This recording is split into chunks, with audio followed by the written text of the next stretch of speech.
I have a problem. It feels like a unique problem. Like, I always feel like I'm the only one who struggles with this so bad. It seems like everyone else around me always has their shit together. Everyone's coping with things fine. And if people struggle with this like I do, no one's talking about it. Excuse me. Did you have something to say to the mic? That's what I thought. What is the problem, you ask? Procrastination. I can't stop procrastinating. Oh man, that video was filmed over 4 months ago. Does that mean you were procrastinating editing? Yeah, and it's taken me another 3 months to finish editing this green screen footage. Shh. Yeah, maybe. Look, I've been stuck in a bit of what I'd like to call a procrastination productivity paradox. And I've gone down every internet search rabbit hole imaginable trying to figure out how to fix this. So let me explain. But first, what do I mean by procrastination? Let me give you some context with a bit of a vlog about my procrastination demon, some reflections on what I'd like to call the procrastination productivity paradox, the task paralysis spiral into stress, deadline, doomsday, productivity grind mode, sleep, eat, repeat cycle. I've always been like this with chores at home, adulting responsibilities like paying bills, personal hobbies and projects. I mean, look how much time there is between uploads on this channel. In school, I was always late with homework or just not even doing it. At uni, I was pulling all-nighters doing assignments and watching some lecture recordings in 2x speed the day before the exam. I was always driven by stress and deadline, and I got through uni fine. I survived, but I clearly didn't develop good organization and time management skills. I guess just the ability to have some discipline to make myself just do stuff when I should be doing stuff rather than waiting till I'm stressed and then being driven by that stress making me do stuff. And turns out when you work a 9-to-5 job, it's a lot more difficult. You can't just not do anything for days or weeks and then pull an all-nighter because you have meetings every day where you give a status update on what you did yesterday and what you're working on today. Okay, let me break it down for you. Here's what most people's schedules look like. Ordinary plebs like me working Monday to Friday, 9 to 5, 40-hour work week kind of jobs. Good work-life balance, reasonable hours. Fair enough. And here's what my schedule ends up looking like some weeks. Do you see the problem? Sometimes I feel like I'm gaslighting myself into thinking I'm overworked, have a terrible work-life balance, but really it's just a procrastination and self-discipline problem. All of my procrastination gives me the illusion that I have no time, but I have heaps of time. I'm the problem. I just keep going through this pattern of procrastinating all day, all the time. Then I end up super stressed at nighttime and staying up late to get my work done. Or sometimes I even take a sick day the next day to catch up. I have in fact taken sick days before for this reason. I'm not proud of it, and it's a habit and cycle that I've been trying to break. And this whole cycle and pattern of behaviors of mine has turned into what I like to call the procrastination productivity paradox, where it seems that the only way I can be productive is following a long stint of procrastination. And then it's this up and down cycle, because when you spend like 2 days in a row being hyper productive working 12 plus hours, I feel like you have a bit of a productivity hangover burnout period, right? And then you're like, oh, I can spend some time today just scrolling on my phone or whatever because I've been working so hard the last 2 days. But then that goes on for too long. And then now I'm behind on work again and I should be doing more work. But I'm now just cycling through my phone and doing stuff around the house, playing with my dogs, any excuse I can find to do anything besides the actual priority of my day. And so I procrastinate, then end up behind, then I end up really stressed in this state of despair, not wanting to let down my team and wanting to actually be a good employee that is doing the work she's getting paid for. And then boom, productivity through the roof. It's grind time. Flow state is reached. She's now at her peak performance at like midnight on a Sunday, and then the cycle repeats. Obviously, I don't want to be like this, so how do we fix it? The first few months of my self-improvement journey trying to change my ways was spent focused on my productivity. I kind of made the mistake of viewing procrastination as a symptom of poor time management and organizational skills. Don't get me wrong, there is a lot of correlation there, and I do have a lot of room for improvement in those areas, but there was no productivity tip, trick, or tool that magically fixed my issues. And I did a lot of research. I have a lot of notes that I wrote down for myself about being more productive and stopping procrastinating. I definitely wrote all this during a stint of procrastination. You know, when you're procrastinating doing work and then you start to Google how to stop procrastinating, and then that turns into like the next 5 hours of your life. Oops. So I did a lot of research and I tried a lot of things, and some of them worked some of the time. I mean, I've gotten some good work done using the Pomodoro method, but then I've also had quite a few times where my 5-minute break turned into hours. I've tried Eat the Frog, but the frog is then so overwhelming that it makes me just procrastinate more and avoid everything. I've tried changing my environment, gotten carried away moving furniture around the house, but it didn't really make a difference. I've also tried to break down the task into the tiniest pieces of work. Now, this one I have a love-hate relationship for. You see this? This is me breaking down a task.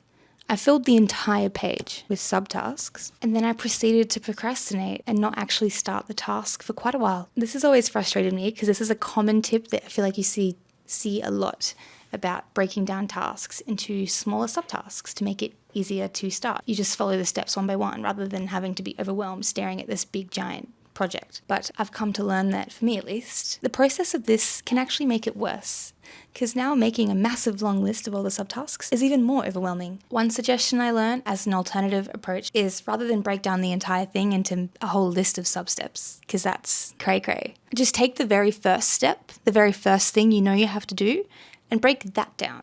So just write like 2, 3, 4 dot points. That's open this software on my computer, do this thing, read this thing, and make it the most basic steps. And that's not overwhelming. Then you can do them, tick them off. And now that you've done that, you've gained momentum, and momentum gives you motivation. Momentum builds motivation. You can't just magically make yourself motivated, but if you do these small steps, it helps give you that momentum, and then you kind of have that energy to keep going, and then you can make the list longer. And so you don't need to break it all down at once, just break down the start. So I think that's been useful for me. So basically, after months of going down self-improvement rabbit holes, I eventually realized that not every productivity is going to work for everyone. Duh, seems obvious in hindsight. Some of us are a bit neurodivergent, so of course our brains are going to work a bit differently. This was a bit frustrating to realize, but it is a common experience. I watched these 2 YouTube videos on the topic and they made me feel a lot better about myself. I'll link them below. However, despite learning all this, I was still procrastinating. So the research rabbit hole continued and I went down an interesting side quest. Another big thing for me, I guess, has been developing a bit of an understanding around the way our minds crave dopamine, because part of my procrastination is being addicted to certain social media apps on my phone and scrolling on them forever, because it's like a slot machine and you're getting that instant dopamine fix. And if I put my phone down and look at my desk, nothing here is going to give me that same instant dopamine that I could get by looking at an app on my phone. And when you're feeling remotely unsure or stressed or nervous about a big daunting task, or you just don't want to do it for whatever reason, it is such a natural instinct to want to go to the phone and let me just quickly look at my phone. It's like this emotional reflex of not wanting to deal with the discomfort and the bad emotions that come up when you're trying to make yourself do work you don't want to do or is hard or whatever. So I think for me it's been pretty important having an understanding of that kind of behavior. Shout out to this video if you want more info on the dopamine stuff. Take boring breaks. That's what I learned from that. Anyways, back to the other me. Currently, both Reddit and TikTok are uninstalled on my phone. I go through cycles where I uninstall it and I reinstall it, and I uninstall it and I reinstall it. But they're currently uninstalled right now because they don't serve me anything besides that instant dopamine slot machine scrolling mechanism that sucks me in for hours and takes me away from my work. Okay, so I understand more about dopamine. Whoop-de-doo, I still procrastinated. Turns out I can have all the knowledge in the world, but still struggle to make any change. That is until I read Atomic Habits. Would recommend, by the way. James Clear describes the 4 stages of a habit as this feedback loop, from cue to craving to response to reward. He gave some examples like the cue that you're answering emails, you get the craving that you are feeling stressed by work and you want to be in control, the response is you bite your nails, and the reward is you satisfy your craving to reduce stress. Seem familiar? Ding, ding, ding. Procrastination is a bad habit. Scrolling on my phone is a bad habit. Why spend months trying to improve my time management when I should just be looking at eliminating and reducing my bad habits? He also describes this framework for the 4 laws of behavior change, and it's basically just some rules for creating good habits and getting rid of bad ones. He also talks about having systems in place, ideally automated if possible, that make it easy to stick to these daily habits.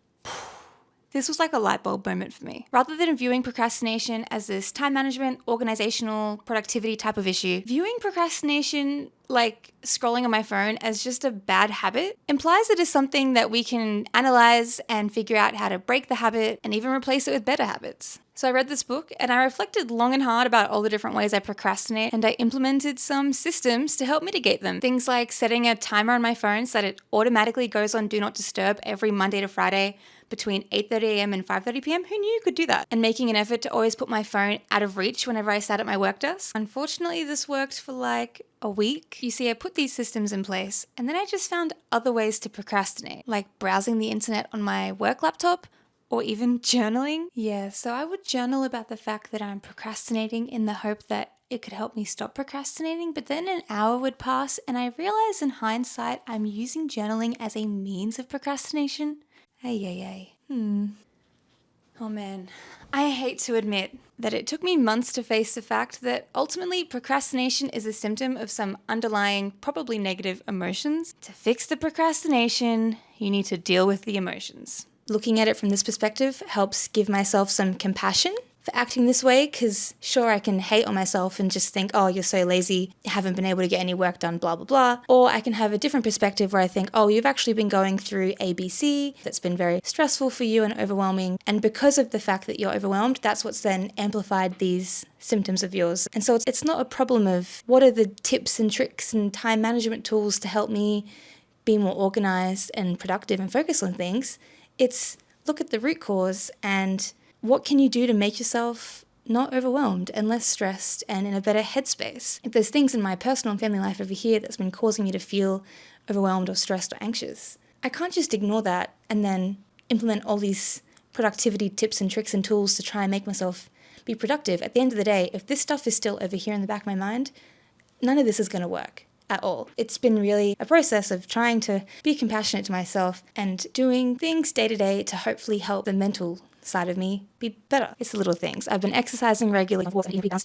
All the things that people tell you to do, it's like when you actually do them properly, it makes a big difference. So I've been in therapy and working on my mental health and stress management, trying to prioritize self-care. I've also been doing a lot of reading, and I discovered this concept in cognitive behavioral therapy called the CBT model of emotions. And this model represents a cyclic process where our thoughts, feelings, and behaviors are all connected and reinforce each other. Does it look familiar? Now, a small amount of stress can sometimes be healthy. It motivates you to get stuff done. And obviously being productive is generally seen as a good thing. But burnout and procrastinating are two negative states that I seem to get stuck in a lot. So let's look at this from this CBT model of emotions perspective. For this burnout stage, I am thinking, I have done so much work, I need a break, I'm exhausted, but I can't give myself permission to have a break because I still have more work to do. This results in me just feeling tired, apathetic, unmotivated, sad, which then results in the behavior of sleeping in, doing nothing, neglecting self-care, burnout things. But then eventually with enough time, I get my shit together and realize I need to actually get some work done now. So I sit down to work and then I think,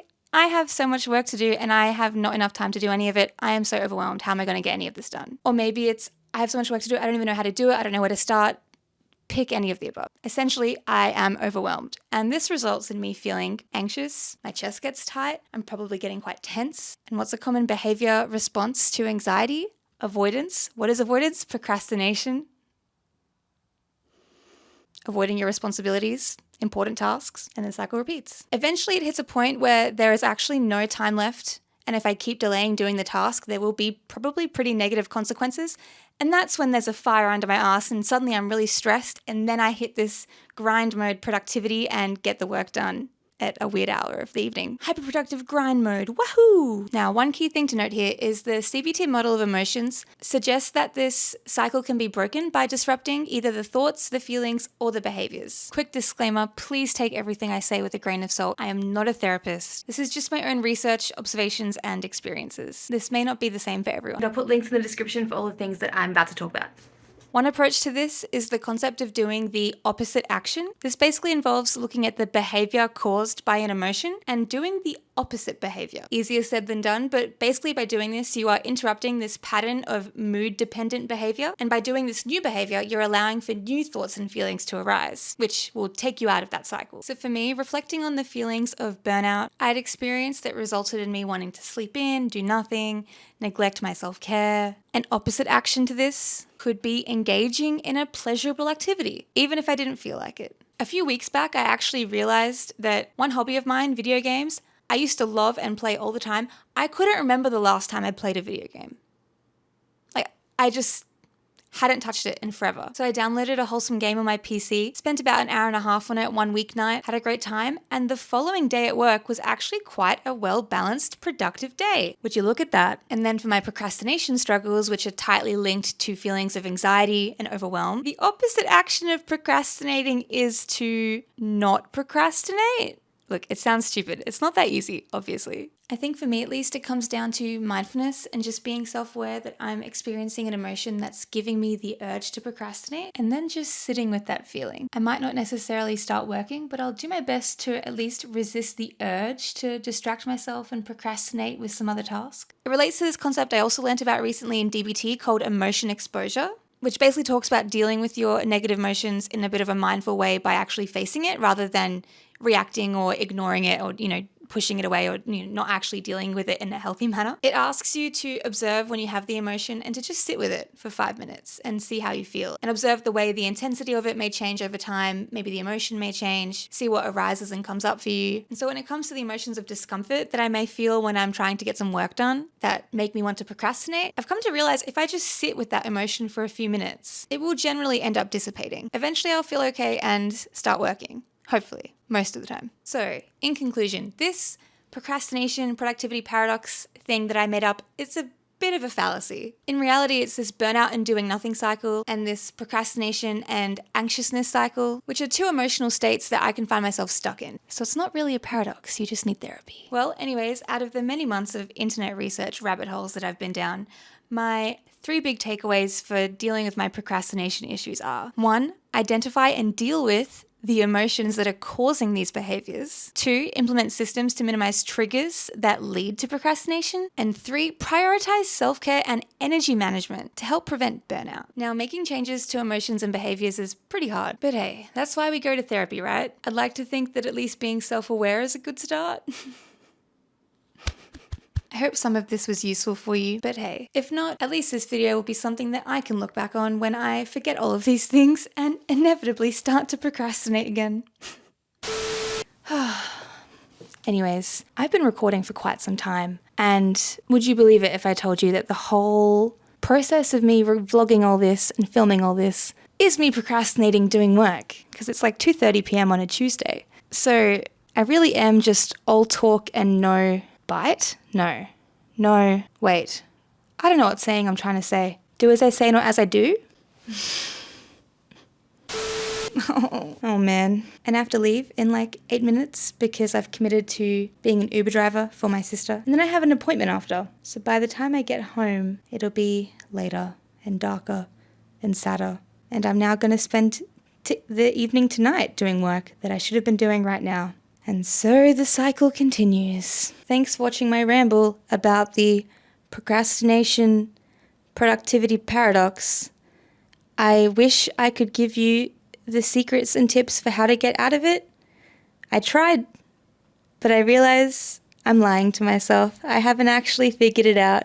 If you figure it out, please let me know.